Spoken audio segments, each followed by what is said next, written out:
All right, yeah, let's go ahead and dive right into it. And one of the big things I think to kind of start our show off today is we'll kind of do an injury update for the spring thus far. I think it's a good point in time to do this, and we're kind of halfway through spring practice to this point. I think we're about 10 practices in. The team is going to take a break for spring break, and then they're going to come back, finish the second half of spring practice, roll right into the spring game, and so on and so forth. So, a couple guys that we're losing after spring practice, couple guys we're hopefully gaining back after spring break, I should say, excuse me. Troy Stellato, one of the guys we talked about last week on the channel, we will be losing him after spring break. He will go ahead and shut it down. Here, he's going to get a shoulder scope. He's going to get his shoulder cleaned up, going to get a posterior labral tear repaired, and then a cleanup and be ready to rock and roll for summer workouts and fall camp. So hopefully he has a speedy recovery. It's smooth sailing for him, and he can shake back pretty quickly and have a good summer workout. Dabo did give a little nugget on Caden's story. He was asked about him, obviously, because he got moved to N. Apparently, the past couple of days he's been in a walking boot. So not really sure with what happened with his ankle there. Maybe he rolled it, he sprained it, whatever the case may be. But Dabo did say they did expect him to return after spring break. So nothing too big there. Probably just a sprain or something like that. They're just being extra cautious. And then our buddy Jay Haynes, the guy that me and you talked up all offseason so far about, the guy that we probably saw most likely to kind of take hold of that number two, that RB number two. And he hasn't really had an opportunity yet. He has not been able to participate in spring practice yet. He is still out. They're still holding out hope that he will be back after spring break. Maybe he can get in and get some reps.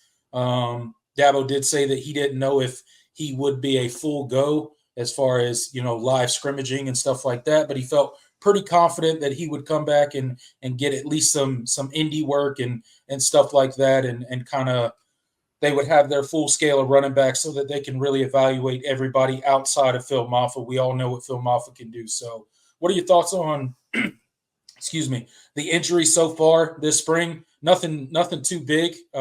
Anything stand out to you? Yeah, I mean, nothing more than kind of what we've already discussed. One other guy that was mentioned that's been out for a little bit is Avion Terrell. He I don't believe he disclosed what exactly his injury was. He may have. So he's been out. He did not play in the scrimmage yesterday.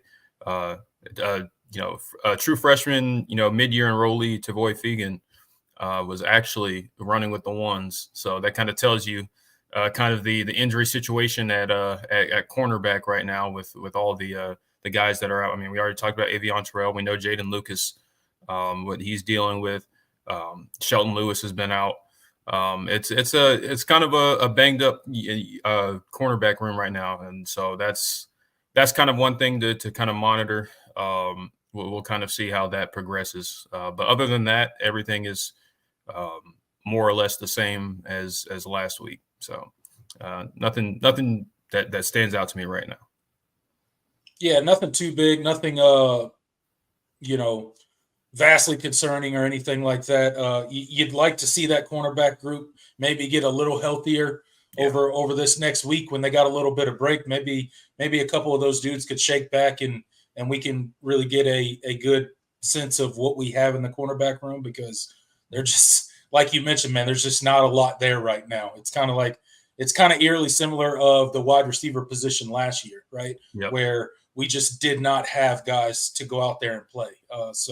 But good thing for Tavoy Fegan, right? He's out there. He's getting reps with the one, getting baptized by fire. Hopefully that's helping expedite his growth and his introduction to college football. And, who knows? Maybe he's a guy that can contribute sometime this season. So hopefully we can continue to stay healthy throughout spring. No major injuries. Knock on wood. Hopefully we don't get any big stuff that would greatly affect our upcoming season. So let's keep our fingers crossed on that, and let's move right along into the next topic, Jordan. And the next thing we're going to talk about is just a general spring practice update. Like I said before, we are halfway through spring practice at this point. 10 practices in. We've had 2 kind of half scrimmages. We had a half scrimmage on Saturday, and then obviously yesterday, Wednesday, we had our first full live scrimmage. Dabo said that they got a lot of special teams work, a lot of situational type stuff. Did say that our boy Robert Gunn kicked a game winner. So that's good news that, I know it's just in practice. I know it's just spring, but it's good news to hear that he's out there and he's competing and maybe being pushed a little bit by our buddy Hoosier over there, maybe giving him a little fire beneath him because, there's another guy there that can boom the ball as well and possibly take your position. So that's where we kind of sit in spring practice. Dabo did say that, the half scrimmage on Saturday, offense kind of won the day. They really did. It wasn't as competitive as he would have liked to see it. A lot of big things coming out of spring practice. I think one of the biggest things for me is hearing how the OL has improved, right? You hear the running backs talk about it. You hear some of the other players on the teams talk about it. You heard Dabo talk about how they're fitting up a lot better. They're not just turning guys loose. They're really, they really do understand their assignments a little bit better than they did at this point last season. So that's obviously something that you like to hear, especially at that position that's going to need to take some huge leaps and bounds before next season if we want to end up where we want to end up. So, that's just kind of some of the stuff that Dabo talked about and some of the stuff that's coming out in the media. I think another big thing for me is some of the young guys that Dabo was mentioning, some of the young guys that are getting work. You mentioned, a Tavoy Fegan out there getting first team reps at the cornerback position. And a guy like Dabo mentioned, AJ Hoffler got a sack in the scrimmage, right? Jaheim Lawson, he said, got a couple sacks in the scrimmage. So, I mean, hearing young guys like that, guys that are probably not going to be starters, but they are going to be very important depth pieces this season. Hearing those guys running with the ones and really, making some noise and looks like they're taking that next step. Really exciting stuff to hear. What do you think about all the noise coming out of spring practice now that we are halfway through? Yeah, I mean, you hit on a couple of those things. Yeah, the offensive line, especially. One thing that I've talked about since last season ended was so much of their struggles last year wasn't just poor technique or just guys not knowing exactly how to use their body and correctly play the position. I think a lot of it was just simply attitude and want to. And just understanding what understanding what your assignment is instead of how to execute it. Because, so much of the offensive line play is not, playing with great technique is huge and it's important and it'll keep you from losing reps. But sometimes just putting a body on a body and putting the correct body on the correct body can be the difference between a positive play and a, 5-yard tackle for loss or a sack or fumble or whatever the case may be. And so, it's good to hear that. We've talked about how Matt Luke has seemed to really kind of bring something out of these guys so far. They seem to be responding well. Of course, we have to see it. We can't just, just say, if we can't just take their word for it, but right. I think it's good to hear that these guys seem to be responding. And so that's a really big deal. You talked about the young guys getting reps with, especially in the cornerback room with some of the injuries. So, you're going to be young in the secondary this year for the most part. So, it's good to get these guys reps. A lot of talent. Really, I feel really good about, the guys that are in the room, but not a whole lot of guys with experience. I mean, your 2 most seasoned guys at corner are going to be, true sophomores this year, essentially. So we'll see kind of what we get out of, guys like Tavoy Fegan, Corian Gibson. You still have, Miles Oliver, a guy we don't talk about very much, but he's still kicking around. And, he's a guy that hasn't gotten a whole lot of run, but he's been getting a lot of reps as well. And just, a lot of the young guys. So we'll kind of see how it plays out. But you have to at least see the positive of getting these guys reps and in some big situations, first team, second team quality reps, and especially in a scrimmage where you're competing against what you hope to be a revamped Clemson offense. So competition can only make this team better. That's all it comes down to. And I also wanted to hit this super chat from Zachariah real quick. He said, in reference to what I said earlier about daylight savings, he said, Jordan, we can sleep when we're dead. Yeah, I mean that's what they say. I don't think I want to wait that long. I'm tired, man.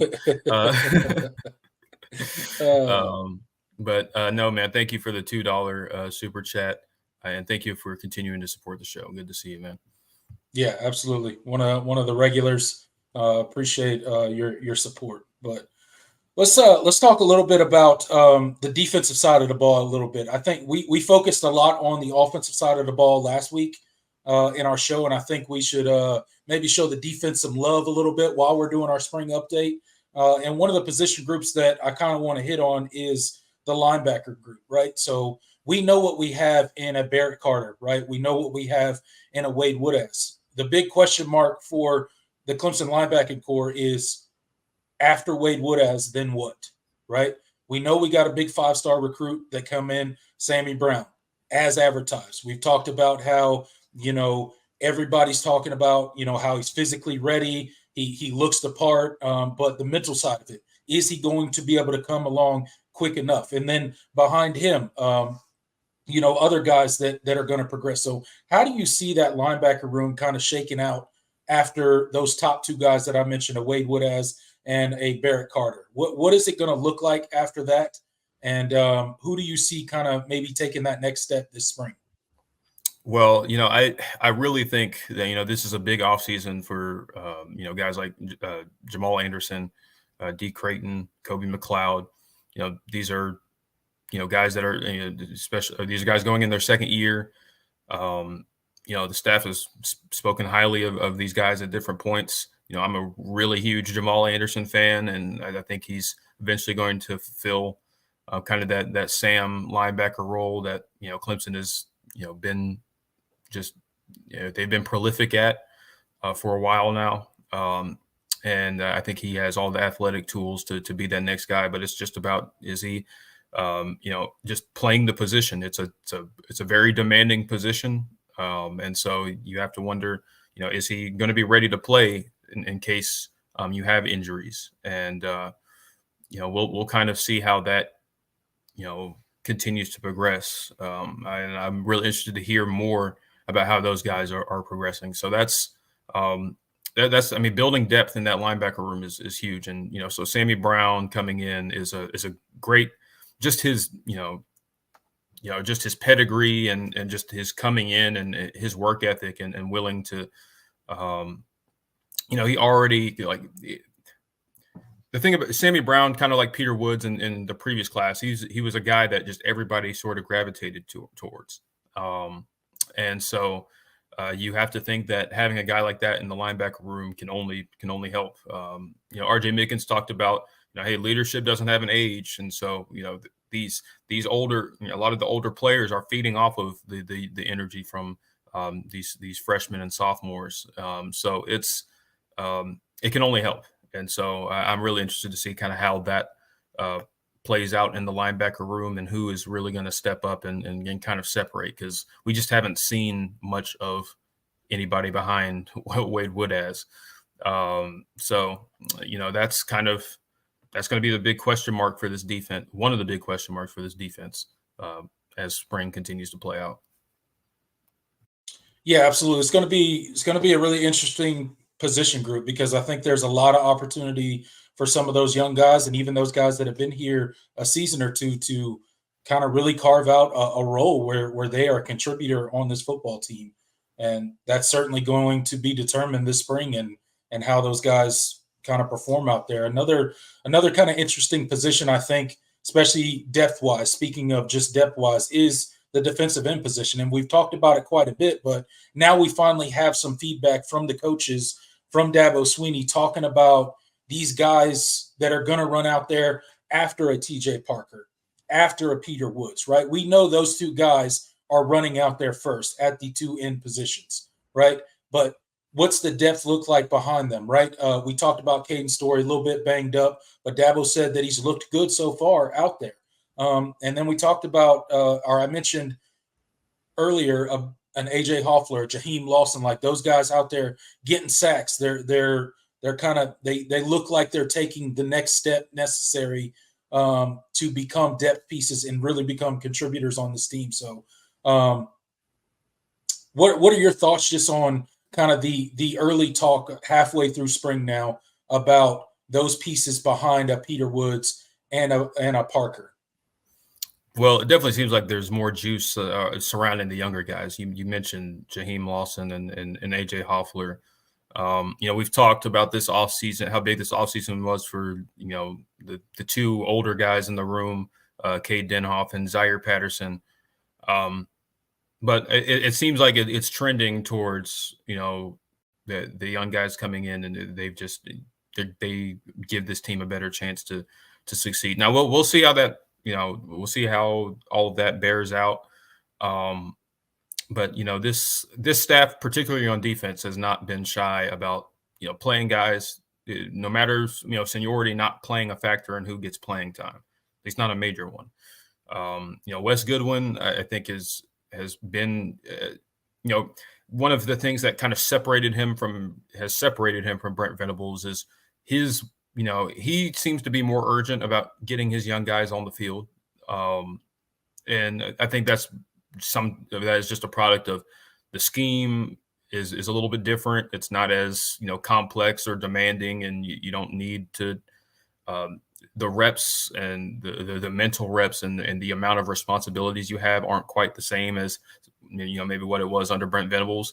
But I think Wes Goodwin has made a pretty concerted effort to get his athletes on the field, and the ones that really give this team the best chance to succeed, and the ones that have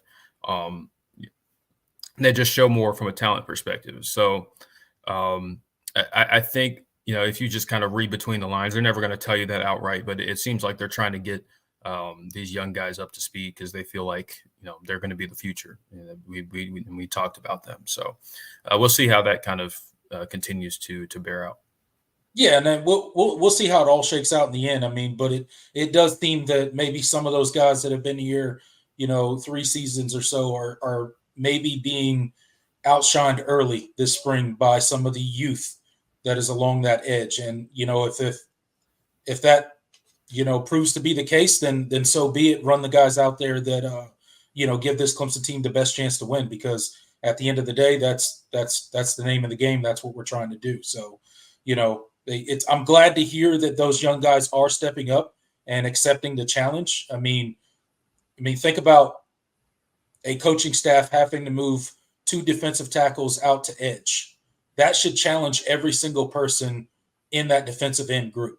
Yep. That should tell you what the coaches think, right? So that should be a personal challenge to every single one of them. Hey, I need to step it up. I'm not doing everything that I need to be doing right now. The coaching staff, for whatever reason, doesn't trust me to run out there, right? So I think that's one of the important things for the defensive end group. I'm excited to see how it shakes out, because I think there's a ton of talent in that room. It's just a lot of unproven talent. We haven't seen it on the field outside of TJ Parker in the end position, and that includes, Peter Woods. Now, we know what Peter Woods is going to do on the field.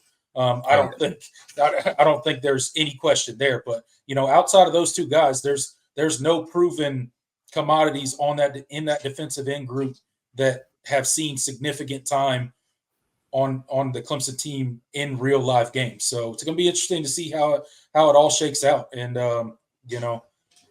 lot to still unfold before the spring game on April 6th. So I'm going to be excited to watch that particular group in the spring game and just kind of see the development that has happened there so far. So that's going to be fun to watch. I think another position group that we'll hit on quickly is the safety group. Now this is a pretty deep group. You got your Khalil Barnes, your RJ Mickens, your Tyler Venables that Griffin.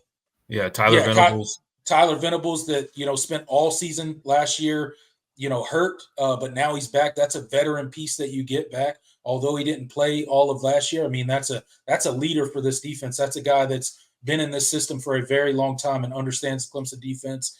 You got a really deep safety room. What are your thoughts on the safety room and kind of I guess the pecking order that'll kind of develop there, because it's sort of a crowded room, and we've seen guys who aren't necessarily the starters out there, but they've played significant time on the field due to injuries in the past, and they've played really well. So how do you see that playing out? Because I think that could turn into a really interesting position group. Yeah, absolutely. Yeah, I mean, I think, getting RJ Mickens back, first of all, was a big deal. It's huge. Just having his experience in the locker room, just makes this team better. RJ Mickens is a guy that, I've beaten the drum for a while. I feel like he's been one of the most underrated pieces of the Clemson defense over the past couple of seasons. One of the leading tacklers, one of, whatever grading system you look at, he always scored high marks on as far as his coverage was concerned. Sure tackler, and just a really solid football player. Not the high end, NFL, talent. Like I don't think he, reaches quite the athletic ability that Andrew Makuba had, or some of the other safeties that Clemson has had over the years. But I think he's just a really, really good football player, and he's played a lot of football. He's just played a lot of football. So he just kind of understands what is being asked of him. And so having him back is huge. You mentioned Khalil Barnes. He fulfills that kind of that nickel role, but he can play deep safety. You can just kind of line him up anywhere, just because he came in so ahead of his years and just ready to go. And his athletic ability and versatility. He's just a really smart football player. That makes him invaluable. So, I mean, you have to think those are your guys that you're going to lean on in that room. And I'm interested to see just kind of who steps up, and who, how that, depth chart starts to shake out. Kylan Griffin is a guy that played a lot of big minutes towards the second half of the year and played really, really well. Had that big interception in the Notre Dame game. That was, obviously that helped seal that game. And he's, played a lot of big minutes, pretty much going forward with some of the injuries. And he showed me a lot of stuff, and I thought he was really solid in coverage. He made some really, he's a better hitter than I thought he would be. I went back and a couple of weeks ago and kind of watched some of his snaps, and he was laying some wood. I was like, okay. Because I just, to be frank with you, when Clemson first signed him, I didn't really think much of that signing. He was kind of the second guy out of Montgomery Catholic that Clemson took that cycle, along with T.J. Dudley, who was definitely the more higher profile recruit. I just, I thought he was a fine player, out of high school, but I frankly didn't think, he was going to be a major contributor in the near future.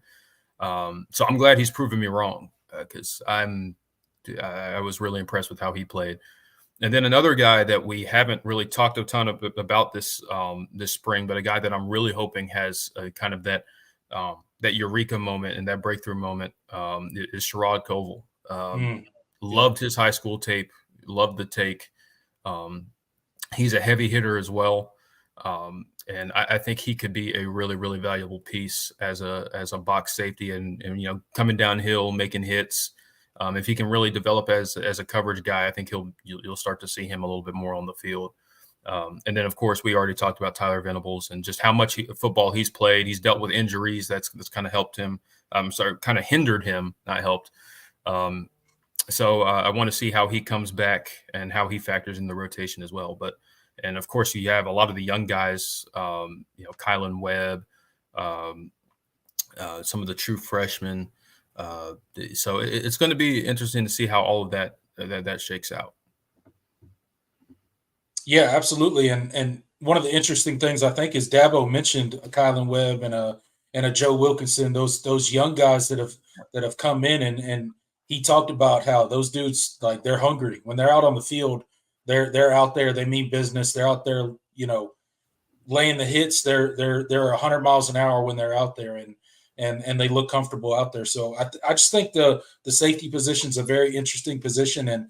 And you mentioned a guy in Koval. I mean, he's out with injury right now, but Sherrod Koval is a guy that has played really well for Clemson in spots. When he's been healthy, and he's played some good snaps for Clemson, and excited to see how maybe he factors into that mix this season. But it's a really deep safety room, and I think one of the good things that we can take away as Clemson fans is, as young as we're going to be in the cornerback position, we're going to be double as experienced in the safety position. So maybe that bodes well for the back end of that defense, having so much experience, veteran experience in that safety room to kind of help the back end of that defense, because we are going to be playing so many young guys out on corner. So I think that'll bode well for the Clemson defense, and hopefully we can put together another really good solid year as a defense, because I think if the defense can continue the trend that they've been on the past couple years since Brent Venables left. We didn't fall apart like some people thought the defense would. I think we've done a pretty good job of steadying the ship, and kind of obviously it's being done quite a different way than Brent Venables did it, but it's being done a very effective way, because the numbers don't lie. Clemson's defense is still one of the better defenses in the country each and every year. If we can continue that and maybe take some steps on the offensive side of the ball, maybe we can put something together that looks a little bit more like the Clemson that we want to see out on the field this season. And for the offensive side of the ball, I think that starts with the quarterbacks. And I couldn't, end the spring practice update without talking about the quarterback position, just because I was waiting to talk about it. Yeah, it's such an important position, and we've heard quite a bit of feedback so far, I think halfway through spring. And the big things you're hearing is, one of the things that I'm very happy about is it seems that Chris Vizina has taken the next step, and that he's ready to truly be that QB number 2, right? And to maybe push Cade a little bit, because he's getting some really good reviews out of spring practice, and his just ability to compete, just kind of throw the ball up there, and he's just out there just making plays. So that's really encouraging. And then you're just hearing that, Cade, he just looks better. He looks like he has a more comfortable command of the offense. He's becoming a much more vocal leader. And that's the kind of stuff that you want to hear coming out about a young quarterback. I mean, I know Cade's been here, a few years now, but really last year was his first year ever starting, right? So you got to kind of give that as that's his freshman year, right? That's where he grew the most. He saw a lot of stuff. He made a lot of mistakes. And now you're hoping that he takes all those hard lessons that he learned on the field in unfortunate situations last year and jumps and grows this season. So thoughts on the quarterback position, and where we stand as of now, halfway through spring practice? Yeah. So far, so, you're hearing what you want to hear out of the quarterback position. Now, as we've said, and as we'll continue to say, Yep. got to take some of these reports with a grain of salt. And, just because, and I'm not saying that the coaches are lying, but, not everything that happens in spring practice translates to what you see on the football field, unfortunately. And so you got to see it first. But I think you mentioned Chris Vizina. I think you're hearing what you would expect to, what you had hoped to hear, as far as just him taking that next step in his development. Because Chris Vizina was a guy that came in, and I had always, I loved the take, and I loved that Clemson was able to get him. But you go back, you watch his high school tape, and you see, okay, well, he's definitely kind of a gamer as far as how he played. He was a really great athlete, has a really strong arm, and kind of used his tools and his God-given ability to kind of get himself out of some situations at times, and he made some really incredible plays. But he always struck me as a guy that was going to come in and need to progress as a pocket passer. And so, and I think that's kind of what the staff kind of knew coming in, into his freshman year last year. And the plan was always to redshirt him because of that. And, if you kind of read between the lines when they would talk about him last year, it was clear that, yeah, he's raw. And the reps, weren't always great. And, just his understanding and everything just wasn't where it needed to be that second quarterback behind Cade. And so now you're seeing the difference. And, well, you're not seeing it, but Dabo is talking about how much he's progressed from last year and how much he's kind of, settled in and he's understanding and picking up things and he's where he needs to be. And that's what you want to hear, because it was if he wasn't playing well, the message would have been a lot different in how he delivered it. So, that's really, really comforting, because I mean, at least somewhat comforting, because we've talked about how we felt about the state of the quarterback room and the depth situation there. So glad to hear that Chris Vizina has kind of solidified himself as that second guy, because I think ultimately that's for Clemson to be more secure in that room. He needs to be the guy, the number 2 guy. Yeah, I mean, look, I'm still not 100% comfortable, as I'm sure you're not, with the QB room situation as far as from a depth standpoint. But notwithstanding, I'm glad to hear that Cade is taking some steps, some much needed steps that they want to see out of him. And I'm glad that Chris Vizina seems to be ready to take on that QB2 role and maybe push Cade a little bit, right? Because outside of that, it gets really thin at the QB position. So, and no disrespect to Trent Pierman. No disrespect to Trent Pierman at all. Not saying he can't go out there and be a respectable quarterback and all those sort of things. But if Trent Pierman's your guy running out there, some things have gone wrong for Clemson. So, glad to see that those 2 guys are, making the necessary improvements that they both need to make. And hopefully they can stay healthy, because we do not have a ton of QB depth.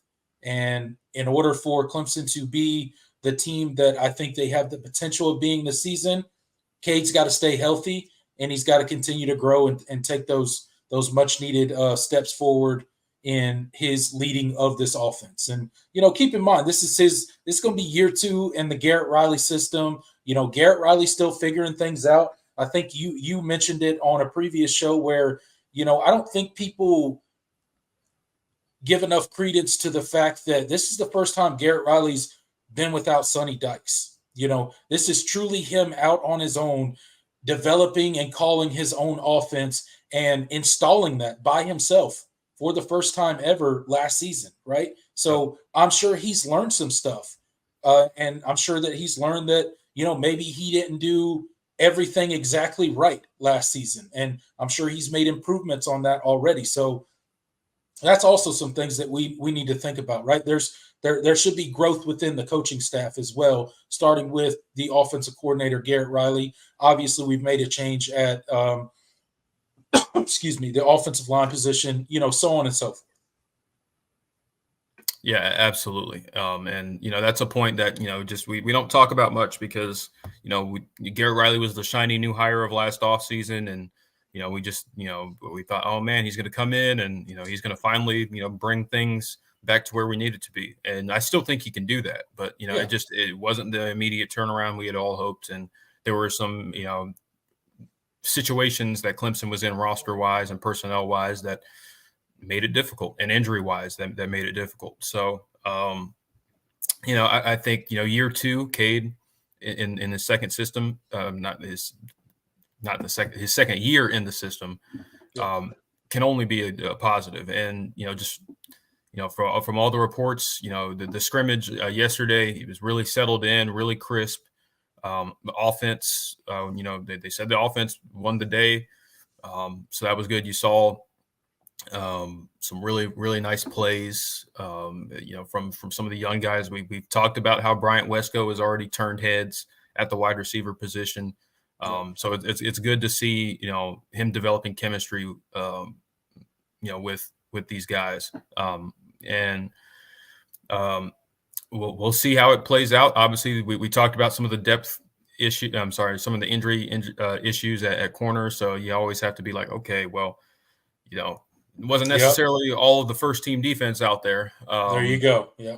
But so you always have to kind of put things into perspective. But it's good to hear that the offensive line was blocking really well just not being out of position so much. And you talked about not turning guys loose and all that, playing within their assignment.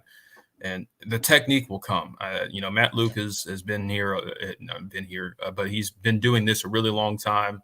He's had some really, really strong offensive lines over his career.